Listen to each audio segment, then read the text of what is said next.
Hi there, welcome to No Nonsense Whisky. My name is VinPF and on today's episode we're going to be checking out my first ever GlenAllachie. Now I haven't covered any GlenAllachies on the channel just yet, and there's not really any reason for that apart from maybe the fact that you don't generally see GlenAllachies until they changed hands in 2017. Now before that it was mostly put into blends in part of the kind of Shivers range. When they changed hands in 2017 to GlenAllachie Distillers, part of that is Billy Walker, and he started producing some really good stuff, bottling some things from legacy stuff and bringing out a whole new core range. Now that obviously all happened in 2017. 2018 they brought out a kind of a new core range and they've been adding to that ever since.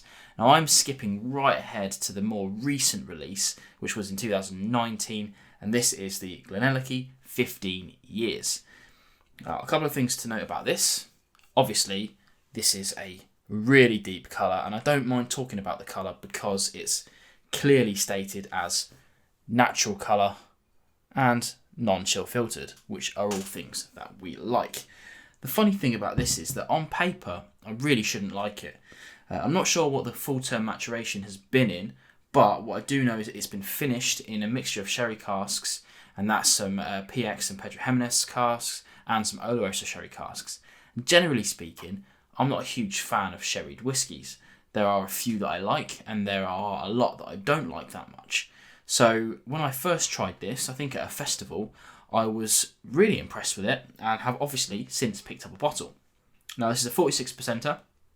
It isn't really cheap. It's around about that £55-60 mark. So it's pushing up into a little bit more of a kind of thinking person's bracket. You know, you've really got to make sure this is a dram you're going to like, which is what I did. So I would implore you to do so if you're kind of having any kind of questions about this. But the key thing to note is that I have jumped right ahead in their range. There are some cheaper options, some entry-level options that you can go and check out. Haven't covered them on the channel just yet, but it's something that I'll get to eventually. Enough whittering about that. Let's get into the whiskey and see what we've actually got in the glass, shall we? Sitting right behind here. And as we mentioned earlier, lovely deep kind of coppery colour. We like that sort of thing. Obviously heavily influenced by sherry. You know, you're not going to get something like that from an ex-bourbon barrel unless it was really fresh. Maybe you kept it in it for a long time, but, you know, we're not here to talk about that. Let's get onto the nose. Now, as you might expect, there's some heavy kind of sherry influences here. We normally talk about things like dried fruits like raisins, bags of that here. For me as well, it's also got a little bit of dates in there. But interestingly, it's got this extra depth to it, which is a kind of almost a peanut buttery, dark chocolatey vibe about it on the back end. Really nice, really nice. Let's get onto the palate.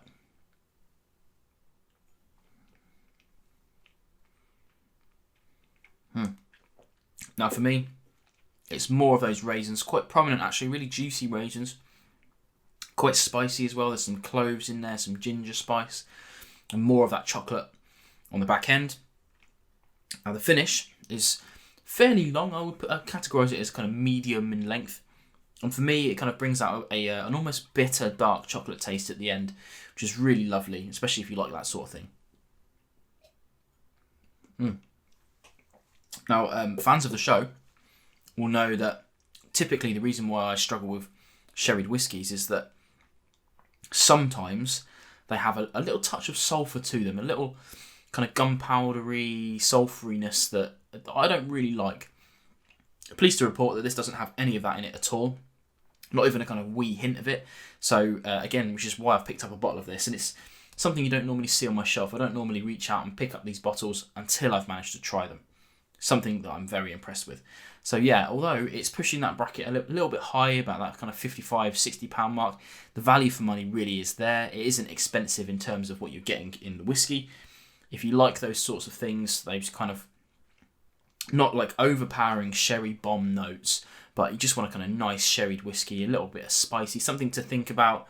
I wouldn't call it a casual sipper. This is something that's just a little bit more interesting than that. But yeah, if you like those sorts of things, then you can probably pick this up with a good idea that you're going to like it. Definitely try it if you can, otherwise. Now, I haven't covered any